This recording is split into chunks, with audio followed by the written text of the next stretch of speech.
What's up, everybody, and welcome back to A Beer a Day with TK. It's a warm one here in Findlay, Ohio. I'm hanging out in the beer shed, getting ready to check out a new beer. Now, the beer I have today is called Lonely Hearts Beer Club. And this is a play on the Sgt. Pepper's album cover, obviously, from the Beatles. So we have a bunch of people here in the same kind of getup. Looks like the Beatles in the background, Einstein's in the background, some other folks I'm not aware who they are. The Stay Puft Marshmallow Man, maybe that's Yoda.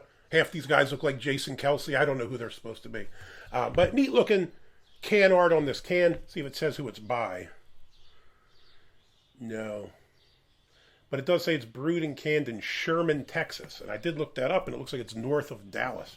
Now, I did spend a month in Texas. My wife is from West Texas, Odessa, which is not a very good place. I moved there briefly, and it was like, I don't know, it was terrible, though. It was like sand everywhere. It was hotter than hell. And then she told me it was going to be tarantula season, and I immediately said, I'm out of here. I'm not a fan of spiders. I don't know about you guys, but if tarantulas come out, she said sometimes they'll get in your house or they'd be in your shower curtain or something like that.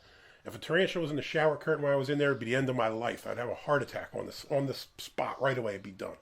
So I jetted from Texas, so I don't really see too many Texas beers up here, and I haven't been back in 20 years. So happy to be able to find this. Me and Anderson actually picked this up in Ann Arbor.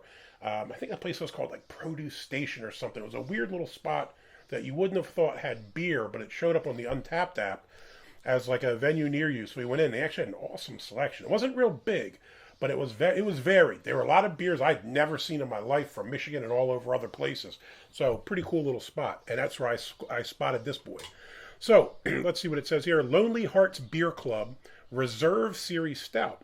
With Lonely Hearts Club Reserve, we celebrate the search for something special.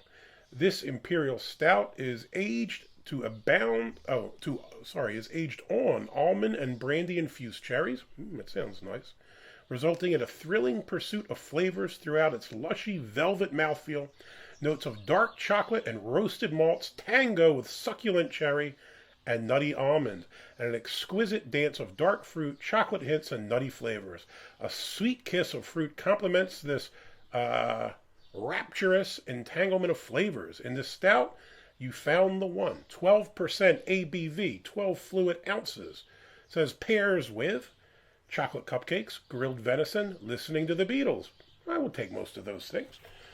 Review-wise, does pretty well as well. 4.14 on Untappd. There was only 375 check-ins. And Beer Advocate, 4.09, one check-in. Now, this is one of those tall, thin cans. These are always weird for me. They kind of look like Red Bull cans or something. I don't know what the deal is with these. See a lot more people starting to do them. But it looks like, yep, Produce Station. There's a price tag on here. Looks like I paid $5.99 for this bad boy. Now, I had somebody comment on one of my videos previously that I'm a beer reviewer, yet all I use is jam jars. One of these days I'm going to do a video on my beer glass collection. I actually have tons of beer glasses. I buy them all the time, and they're becoming a bit of a problem because I don't have anywhere else to store them.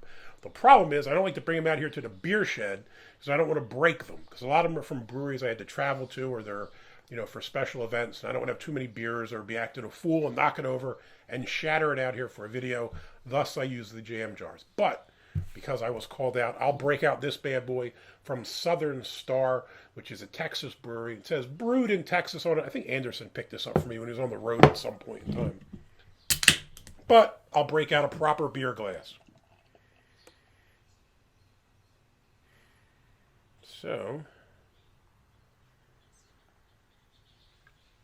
like I said, it does pretty good on the reviews. 4.14 Untappd, 4.09 Beer Advocate. Beer Advocate only had one review, though, so that wasn't very, very helpful. Now, still a little bit left in here. Let's break out our Brew HQ chart to check out the color. This is the SRM chart. Now, I will say this, it's probably about 1 o'clock, 2 o'clock here in Findlay. Depending on what time of day it is in the shed, the lighting kind of spins around. If I come in about 3, I think the light comes right through here and I can see the glasses perfectly. But that's also when everybody starts doing their work in their yards and other crap. So from right here, this just looks dark. I would say black. 3940 is the top of the list. I can't see through it. That's opaque. There's nothing going on there. Now, head, it was thin, khaki, dissipated rather quickly. Not that I'd expect a massive head on this, but it disappeared. Let's give it a sniff.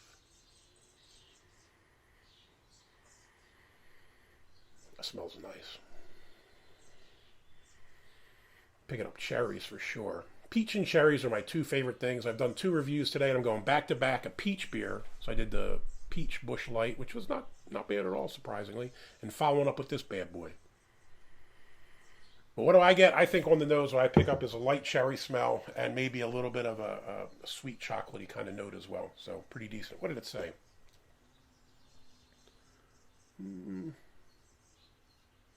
Yeah, almonds as well are supposed to be in there, I guess. Let's see if we pick that up.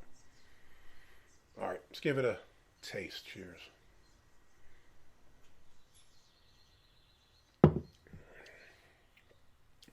Body on that's perfect. Absolutely perfect. Body can make or break a beer. You can have a really good beer, especially you're dealing with stouts. If you have a really nice stout, but the body is thin, I don't know, it kind of kills it. I think Guinness is the only one that I kind of give a pass because that's like the OG stout that most of us, probably the first stout most of us ever had. And it is very thin bodied compared to a lot of others, but I kind of give them a pass. This is exactly what the body on a stout should be.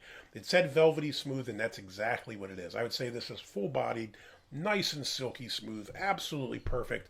The body on beer, I think, is so overrated.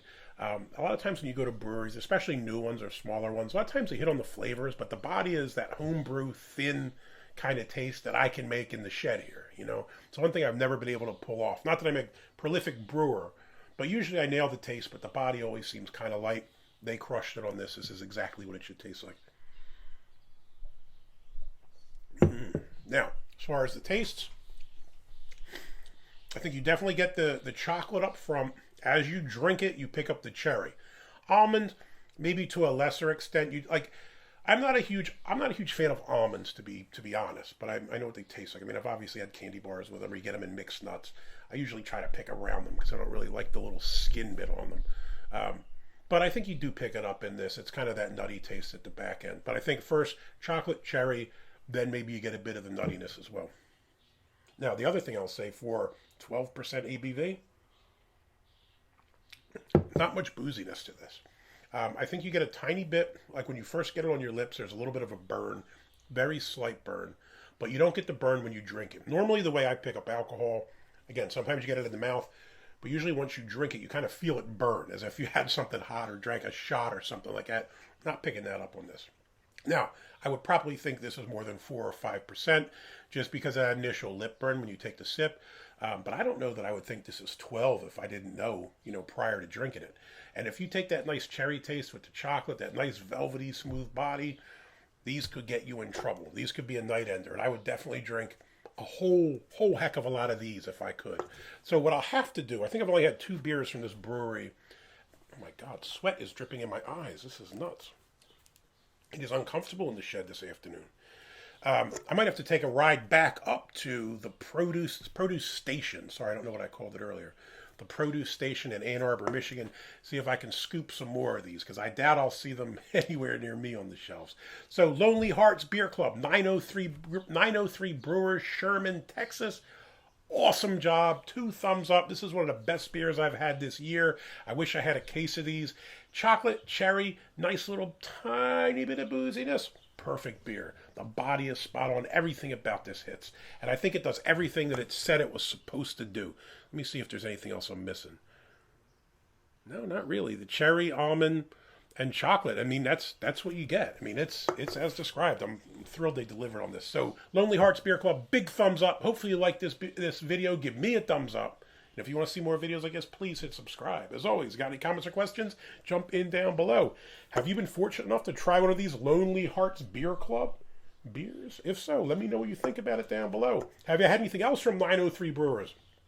I think I've done 2 from these guys, and both have been pretty good. So maybe I should check out some more stuff from these cats. Hey, till next time, cheers. I won't be pounding this one. It's a little stronger.